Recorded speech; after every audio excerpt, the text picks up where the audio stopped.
Welcome to the Slop Farm. Enjoy the video. You begin by confirming the exact Hayer model and Android version, so you download the correct package.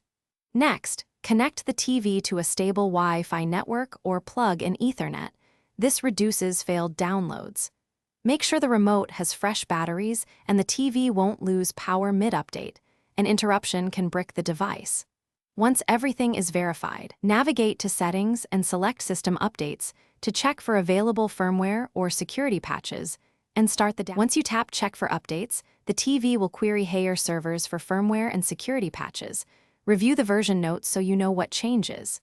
Begin the download and monitor progress. Do not power off or unplug the TV because files must complete intact. If the installer requests permissions or optional apps, grant only what you trust.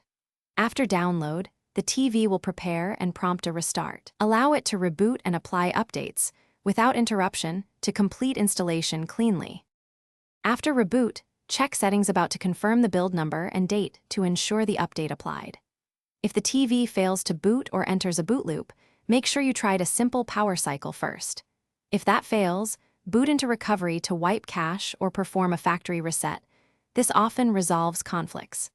Keep backups of key settings and note the rollback or manual USB update procedure in case the new firmware has regressions. This saves time restoring your configuration.